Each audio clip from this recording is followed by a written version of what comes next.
আমাদেরকে শেখ হাসিনা বলেছিল যে আমাদের সাথে তোমরা আলোচনায় বসো। আমরা বলেছিলাম শহীদরা যদি আমাদের সাথে যায় তখন আমরা আলোচনা করব। নেতা তোমার ভয় নাই, রাজপথ ছাড়ি নাই বলে আপনাকে মধুর ক্যান্টিনে আসতে বাধ্য করেছে। ছাত্রদের পক্ষে কথা বলা থেকে আমি বিরত থাকবো এবং আমি না দেখেই এ বিষয়ে চুপ করে থাকবো। এটাই ছিল আমাদের দেশের ছাত্র রাজনীতির দীর্ঘ যে সংস্কৃতি, এই সংস্কৃতি অর্থাৎ আমরা কিভাবে নেতা তুষ্টি করতে হয়, কিভাবে সাংগঠনিক যারা আমাদের প্রিয় অভিভাবক, যারা মুদির ক্যান্টিনে প্রত্যেক দিন থাকেন, তাদেরকে কিভাবে খুশি করতে হয়, ছাত্রদের পক্ষে কথা না বলে তাদের পক্ষে কথা বলতে হবে। অর্থাৎ আমার মাদার পার্টির প্রেসক্রিপশন নিয়ে মাদার পার্টি যদি আমাকে অ্যালাউ করে যে তুমি 3 ভলিউমে কথা বলবা, তাহলে 3 ভলিউম, তোমাকে আমি একটু 5 ভলিউম দিলাম, 5 ভলিউম। অর্থাৎ নাটাই, অর্থাৎ ঘুড়ি ঘুরার যে নাটাইটা, এই নাটাইটা সবসময় ধানমন্ডি 32-এ অথবা পল্টনে অথবা সামোয়ার ঢাকা। আজকে এই পরিস্থিতি দাঁড়িয়ে আজকে হচ্ছে আমাদের গণ অভ্যুত্থান পরিবর্তী ছাত্র রাজনীতি নিয়ে আমাদের কথা বলতে হচ্ছে। গণ অভ্যুত্থান পরিবর্তী ছাত্র রাজনীতি নিয়ে কথা বলতে হলে একটা জায়গা আমরা স্পষ্ট করতে চাই।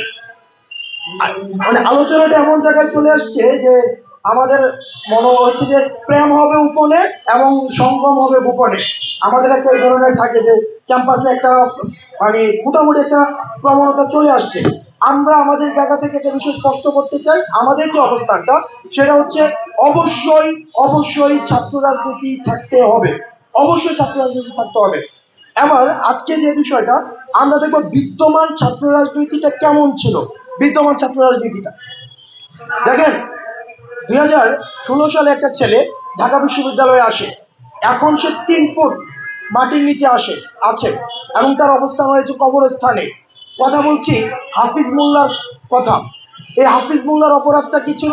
হাফিজ মোল্লার অপরাধ ছিল সে বিদ্যমান দলীয় যে ছাত্র রাজনীতি, ছাত্রলীগীয় যে ছাত্র রাজনীতি, এই ছাত্রলীগীয় ছাত্র রাজনীতির যে একটি কালচার গ্যাস রুমে থেকে এবং সেখানে একটি ছাত্রলীগের যে সিট সংকটটি তৈরি করেছিল, এই সিট সংকটের কারণে তার অবস্থান হয় বারান্দায় এবং বারান্দায় এই শীতের রাতে সে হচ্ছে ধুকে ধুকে মৃত্যুর কোলে হচ্ছে হেলে পড়েছিল। আপনি দেখেন এই যে বিশ্ববিদ্যালয়ে আমাদের ছাত্র রাজনীতির স্বরূপটা কি, একটা বিশ্ববিদ্যালয়ের কাজ কি? জনগণের খয়রাতের পয়সায় এই বিশ্ববিদ্যালয়গুলো পরিচালিত হয়, জনগণের খয়রাতের পয়সায়। এখন এই জনগণের খয়রাতের পয়সায় এই বিশ্ববিদ্যালয় এটার মূল লক্ষ্যই হচ্ছে জ্ঞান বিস্তার করা, মূল লক্ষ্যই হচ্ছে আপনার সুবিধাজনক চিন্তাগুলোকে পর্যাপ্ত ভাষা দিয়ে সেখানে জ্ঞান ভিত্তিক এবং একটি গবেষণা ভিত্তিক রাষ্ট্র তৈরি করা। কিন্তু বিদ্যমান যে ছাত্র রাজনীতি রয়েছে, দলীয় যে ছাত্র রাজনীতি রয়েছে, এই দলীয় ছাত্র রাজনীতি আপনাকে কি করেছে?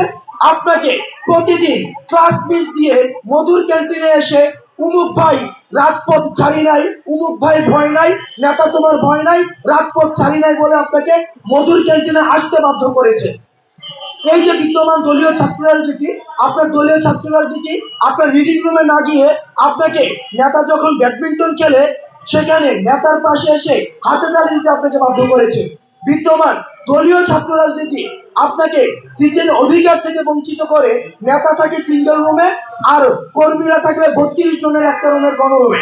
তাইলে দেখেন এই যে বিদ্যমান রাজনীতি কাঠামোতে যেখানে ছাত্র নেতাদের কথা বলার উচিত ছিল যে ক্যান্টিনে কিভাবে ভর্তুকি আনা যায়, সেখানে দলীয় ছাত্র রাজনীতিতে আমরা দেখেছি যে ক্যান্টিন থেকে কিভাবে প্রজেক্ট পার্সেন্টেজ নেওয়া যায়। দ্বিতীয়ত, যেখানে ছাত্র নেতাদের কাজ ছিল কিভাবে ক্যাম্পাসে সিটের সমস্যা সমাধান করে আবাসিক সুবিধা আরো বৃদ্ধি করা যায় সেটির জন্য কাজ করা, সেখানে আমরা দেখেছি দলীয় ছাত্র রাজনীতির যে ছাত্র নেতারা রয়েছে তারা গণরুম সমস্যাকে জিয়ে রেখে কিভাবে ছাত্রদেরকে কাজে লাগিয়ে এই প্রোটোকল রাজনীতিকে ইনফ্লুয়েন্স করা।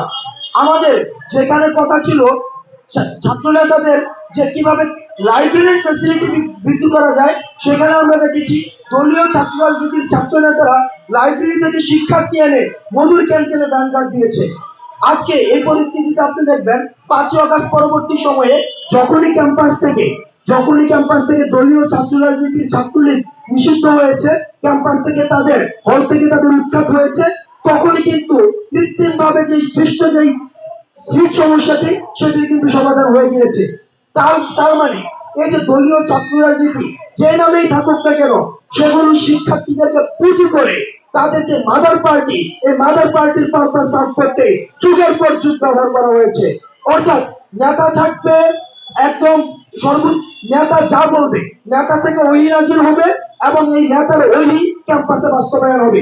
এটাই হচ্ছে মূলত কাজ।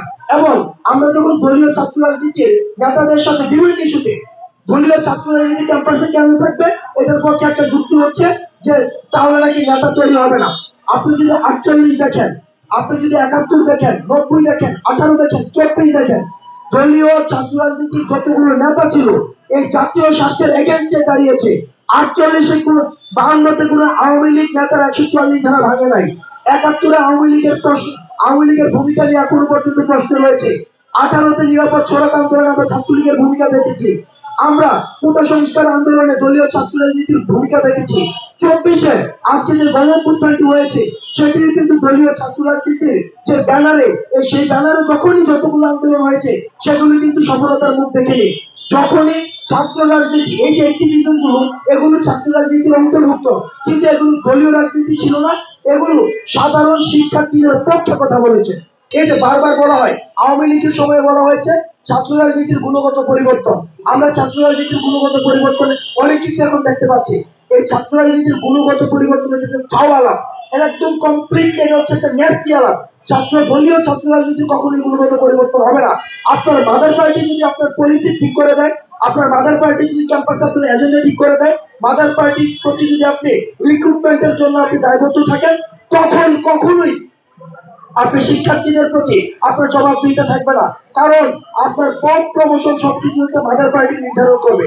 সেই জায়গা থেকে আমরা এই ক্যাম্পাসে দলীয় ছাত্র রাজনীতি আমরা চাই না। আমরা যে ছাত্র রাজনীতি, এখন এই ছাত্র রাজনীতির ধরনটা কি হবে?